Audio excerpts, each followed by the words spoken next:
Yeah, we're not 2-26 bad. You know what I mean? Like, no way are we that bad. What's going on, guys? Milos here. And before I get into any other talks about NBA basketball, I would be doing this channel a disservice if I did not talk about what the Detroit Pistons are doing in the NBA right now. They're playing the game of basketball at a very high level. Right now, in all of the NBA, they rank number 2. They're the second best team in the league and the number 1 seed in the Eastern Conference with a 9-2 record. Now, in this 9-2 record, most recently they've been on a 7-game win streak. The schedule that they've had, to me, hasn't looked like the most impressive.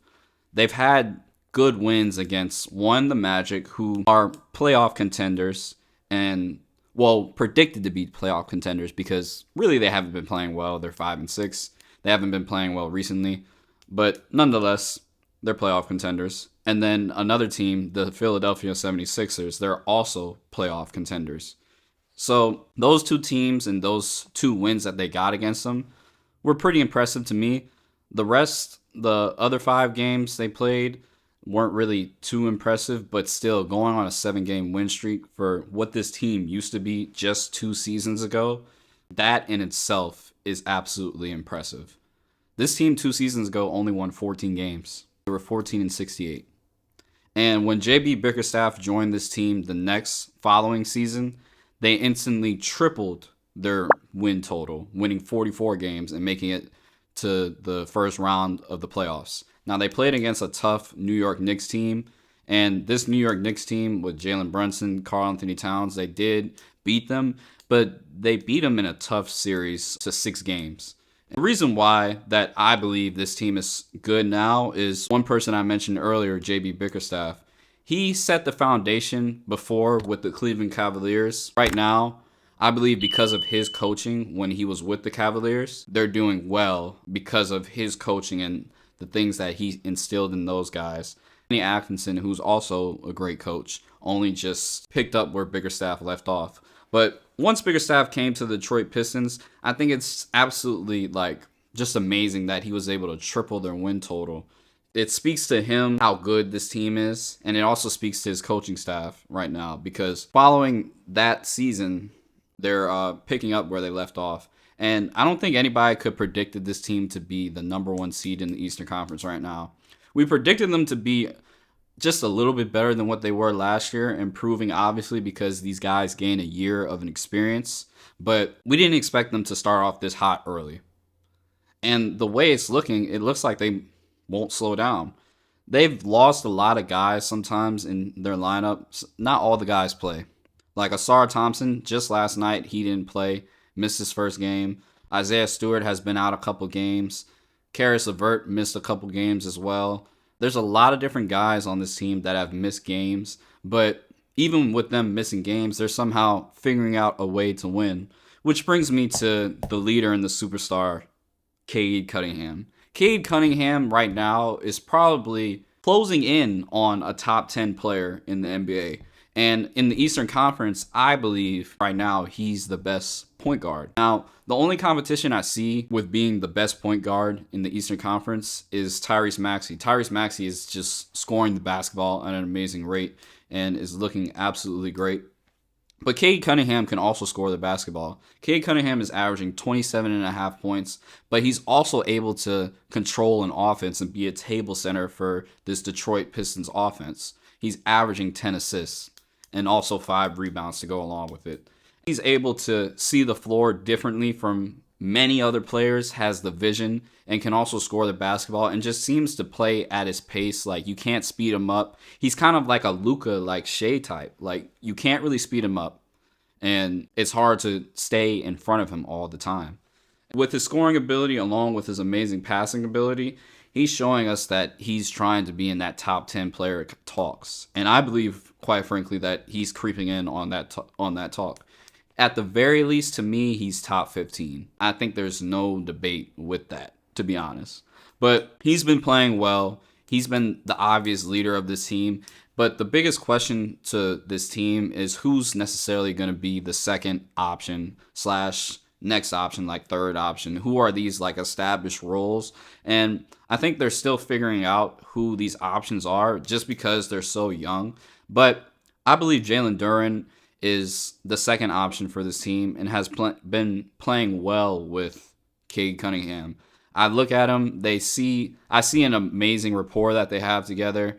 Jalen Duren is very physical. He's a freak of nature athlete, strong, big, and he kind of plays like a traditional role. He doesn't really shoot outside, like he doesn't shoot like the three ball really at all, but he's able to shoot like short mid ranges, and most of the time he gets the ball in the paint and is able to score at an efficient rate. Right now he's averaging 19 points along with 12 rebounds. So he's getting a lot of defensive rebounds, and he provides like second chance opportunities for this team by getting offensive rebounds as well. Right now, he's averaging 64% from the field goal range, and even from the free throw, he's averaging 80%. So he's an efficient player making his shots, and he's playing his role to the absolute highest level. After Jalen, I think the next best option is definitely Asar Thompson. Asar Thompson right now is averaging 14 points, 5 rebounds, and 6 assists. And he's a guy that's just athletic, just runs the floor constantly, is always cutting, looking to receive one of Cade Cunningham's passes. And he's always just a menace on defense. He's averaging almost 2 steals. So defensively on the perimeter, he's a problem. And athletically, he's a problem because he can run up and down the floor and get easy opportunities and easy baskets for himself. Isaiah Stewart, again, he hasn't played all the games.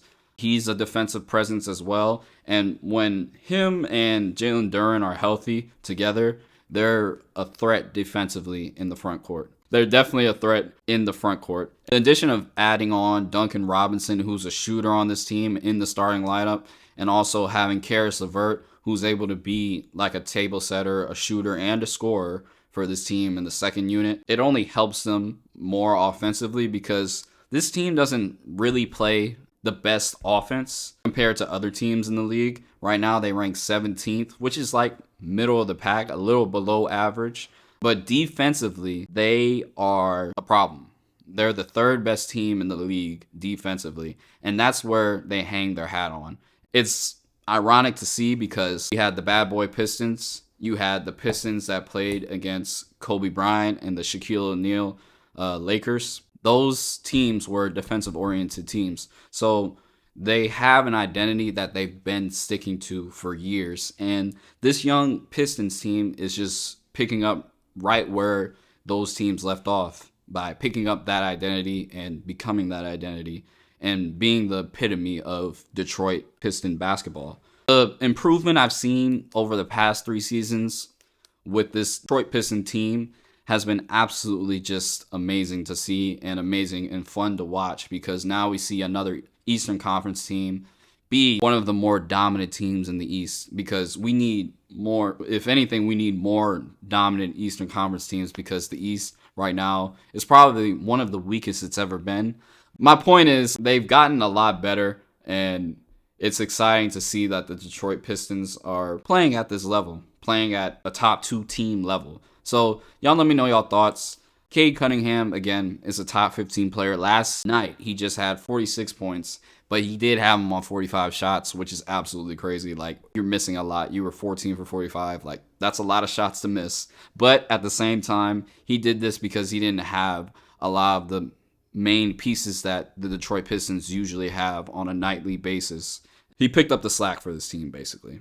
So, y'all let me know your thoughts. I think Cade Cunningham, JB Bickerstaff, the whole Pistons organization right now is absolutely on a high. I think they can continue this pace that they're playing at. So, y'all let me know your thoughts. If you haven't already, like the video, subscribe, share the video with a friend. And until next time, guys, I'll see y'all later. Milos out. Peace.